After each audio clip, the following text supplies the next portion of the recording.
संभाजीनगरचे उपजिल्हा निवडणूक अधिकारी देवेंद्र कटके यांनी फेरमतमोजणीबाबत काय म्हटले तेही बघूया। त्याच्यामध्ये पॉवर पॅक इन्स्टॉल केले जातात कंट्रोल युनिटमध्ये आणि व्हीव्हीपॅट मध्ये आणि पेपर लोड केला जातो आणि त्याच्यानंतर डिस्कवरी कंट्रोल युनिट करतं की कुठलं बॅलेट युनिट कुठलं व्हीव्हीपॅट त्याला कनेक्ट आहे, त्याच्या सिक्वेन्स पाहिलं जातं, ती ओके आहे हे पाहिल्याच्यानंतर उपस्थितांना दाखवलं जातं। उपस्थितांची त्यांची खात्री पटल्याच्यानंतर मग पुढची प्रक्रिया सुरू होते, ज्याला आपण मॉक पोल म्हणतो।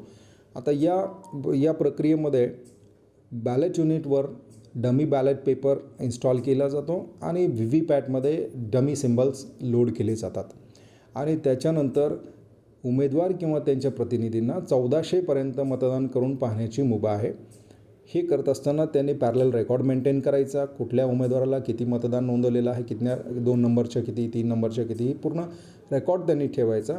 हा रेकॉर्ड आमचे ऑफिसरसुद्धा मेंटेन करतील आणि त्याच्यानंतर व्हीव्हीपॅटमधून निघालेल्या चिठ्ठ्या आणि कंट्रोल युनिटमध्ये नोंदवलेलं मतदान आणि हा फिजिकल रेकॉर्ड जो मेंटेन केलेला आहे हा तिन्ही टॅली होतो की नाही हे पाहिलं जातं आणि उपस्थितांना दाखवलं जातं। ही जी प्रक्रिया याला checking and verification of EVM असं म्हटलेलं आहे। ज्या भारत निवडणूक आयोगाने SOP दिल्यात त्यानुसार ही प्रक्रिया पूर्ण करून संबंधिताला दाखवली जाते। तर निवडणूक अधिकाऱ्यांची प्रतिक्रिया आपण बघितली आणि याच विषयी आपण अधिक बोलूया। प्रतिनिधी सचिन जिरे सध्या आपल्या सोबत आहेत। सचिन, खरं तर निकालानंतर अनेकांनीच फेरमतमोजणीसाठी अर्ज केलेले आहेत, काहींनी त्यासाठी लाखो रुपये सुद्धा भरलेले आहेत।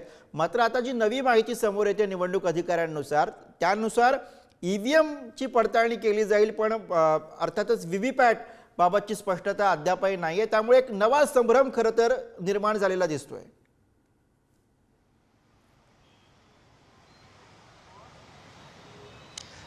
गुरुप्रसाद, जर हे एक निवडणूक अधिकाऱ्यांनी आता स्पष्ट केलेलं आहे की जे मतदान झालं आहे ते व्हीव्हीपॅट मोजले जाणार नाहीत, म्हणजे मग होणार काय?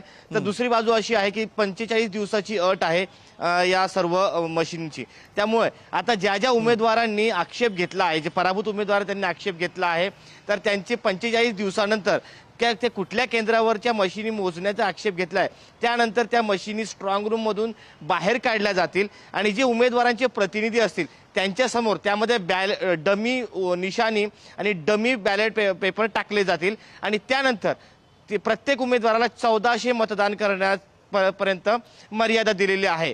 त्यामुळे उमेदवारांनी 1400 मतदान करायचे, त्यामुळे सिरियल वाईज क्रमांक डमी निशाणी टाकल्या जातील। त्यामुळे ते करून बघायचं, त्यानंतर ती पडताळणी केली जाईल। त्यासाठी शासकीय प्रशासनाचे अधिकारी देखील त्यांच्या सोबत असणार आहे आणि फक्त ती डेमो त्या ठिकाणी मशीनची पडताळणी केली जाणार आहे की त्यांनी जे समक्ष दाबलेली बटन आहे ते कुणाला त्याचे मतदान झालेलं आहे, त्यानंतर हे सर्व पडताळणी केली जाईल आणि त्याची शहानिशा केली जाईल आणि प्रामुख्याने ही रिकाउंटिंग किंवा ती व्हीव्हीपॅटची झालेल्या मतदानांची हे मतमोजणी होणार नाहीये, हे अजूनही स्पष्ट झालेलं आहे। निवडणूक अधिकाऱ्यांनी ते स्पष्ट केले।